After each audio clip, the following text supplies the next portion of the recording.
Hola a tothom! En aquest tutorial aprendrem a programar el joc que consistia en esquivar 3 obstacles. Al vídeo anterior us vam dir que per les icones nosaltres havíem fet servir el format SVG. Doncs bé, App Inventor no és capaç de reproduir aquest format, així que caldrà que canvieu les icones per unes altres en format PNG. Això no afectarà per res en la programació.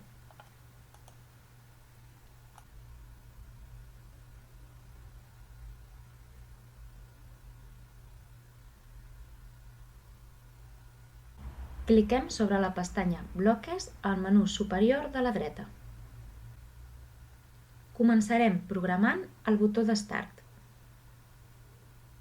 Dins del propi botó busquem el que diu Cuando Start.click, executar, i ara cridarem el bloc de Facebook.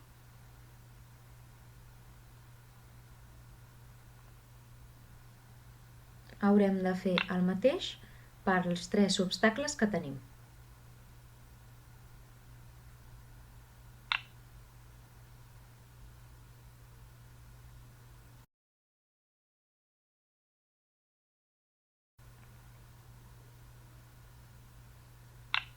Després busquem el menú de matemàtiques i col·loquem el primer bloc numèric connectat al bloc verd. Indiquem que volem els intervals de tots els obstacles a 100.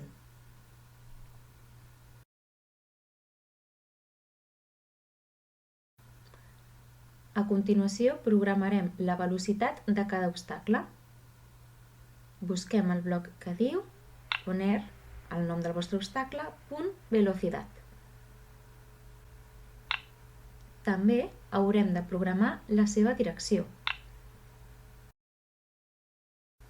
Sempre farem el mateix pels 3 obstacles.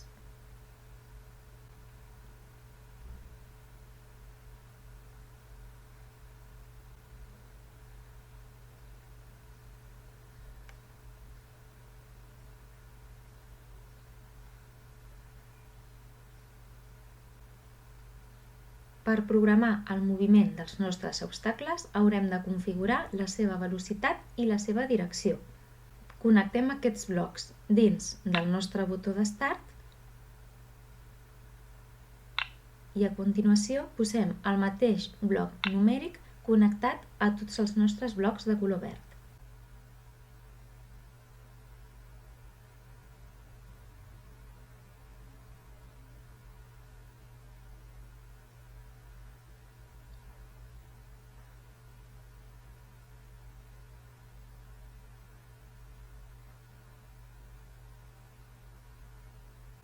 Podem posar la velocitat que vulguem. En el nostre cas, programarem que la velocitat dels diferents obstacles sigui diferent, al igual que la seva direcció inicial.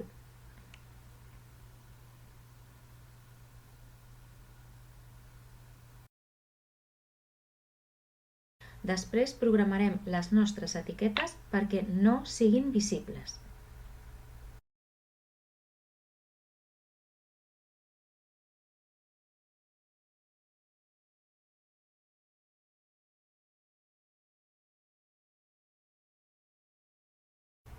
Per aquest motiu farem servir el bloc de lògica falso.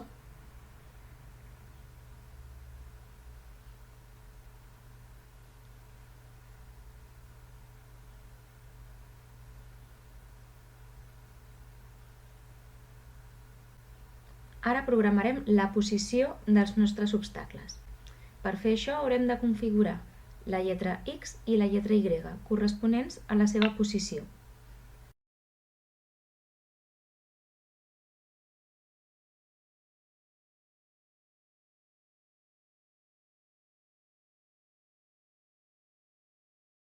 Indiquem una posició inicial numèrica i ens assegurem que aquest component sigui visible quan nosaltres li fem clic al botó Start.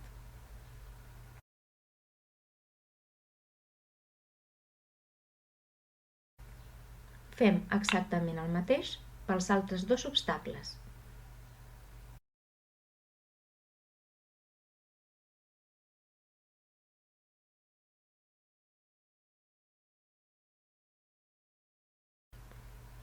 Canviem els números de la posició perquè els obstacles no comencin des del mateix punt.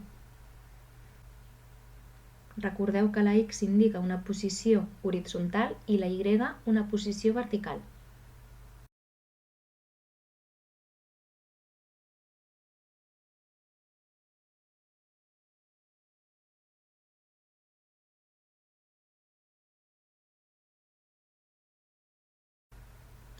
A continuació, farem el programa del nostre protagonista.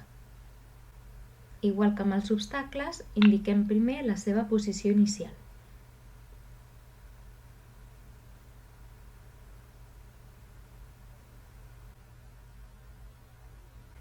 Anem al menú de variables i fem que s'iniciï una variable nova que anomenarem temps. Anem al menú de matemàtiques i posem el bloc numèric.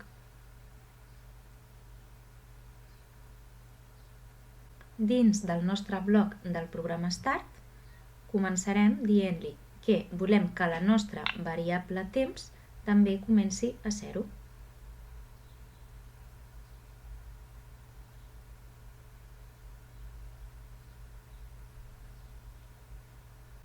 Li indiquem com volem que es moguin els nostres obstacles. Buscarem el bloc cuando el nom de l'obstacle punt tocar borde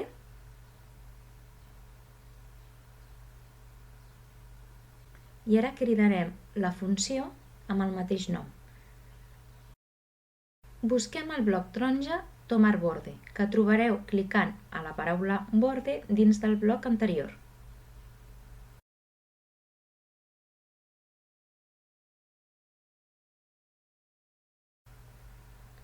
Quan el nostre obstacle impacti contra la cantonada, el que farem és agafar la seva velocitat, la qual ja havíem determinat anteriorment en el programa de Start,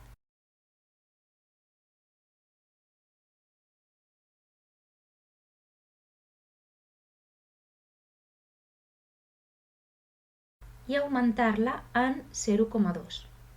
D'aquesta manera, la velocitat el que farà és accelerar-se lleugerament.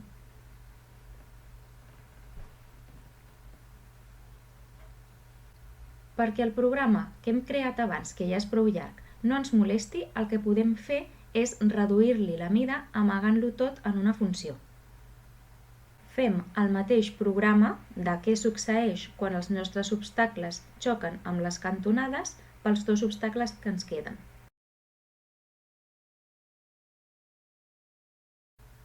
Si voleu tenir la pantalla més neta, podem fer el mateix i amagar el programa que portem fet fent clic amb el botó de la dreta sobre el bloc i clicant Ocultar bloque.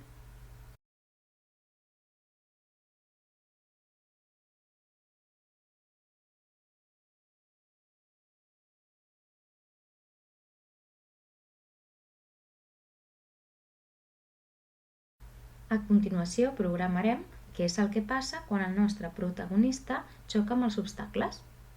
Busquem el bloc cuando el nom del nostre protagonista punt en colisión con i ara, dins dels nostres obstacles, buscarem el bloc que modifica la velocitat al igual que hem fet abans. Indicarem que voldrem que les velocitats dels nostres obstacles quedin a 0. Ara també farem que els nostres textos de les etiquetes quedin visibles.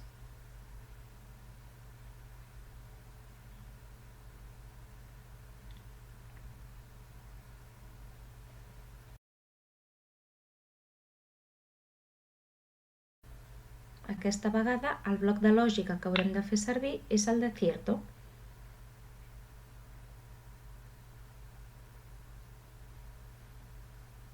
També amagarem els obstacles després d'haver-nos xocat contra algun d'ells.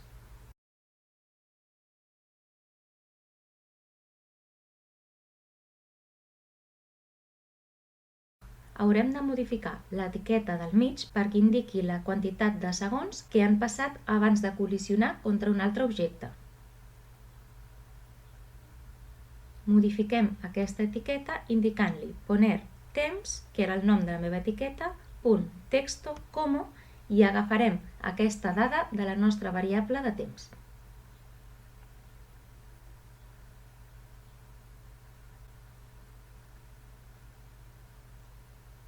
Perquè el nostre temporitzador compti correctament el temps, farem un programa que digui que quan s'executi el meu temporitzador es modifiqui la meva variable de temps.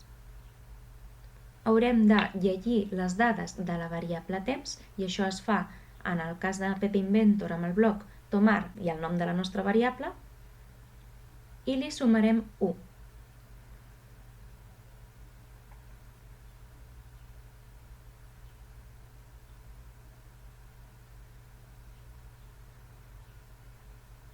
El nostre protagonista es mourà mitjançant el seu arrossegament amb el nostre dit a la pantalla. Busquem el bloc cuando.arrastrado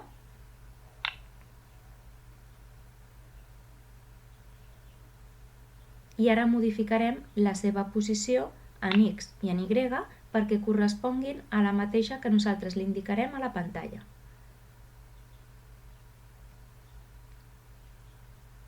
El primer que haurem de fer és prendre la dada X actual i Y actual, que podem agafar des del propi bloc de cuando.arrastrado.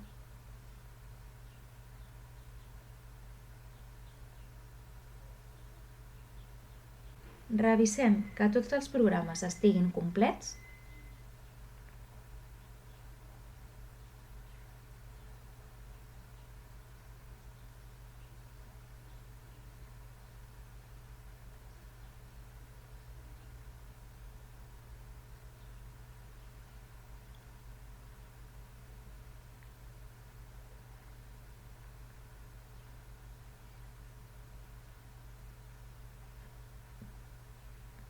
I ara només faltaria descarregar la nostra aplicació per comprovar que tot funcioni bé. Moltes felicitats, heu arribat al final d'aquest videotutorial.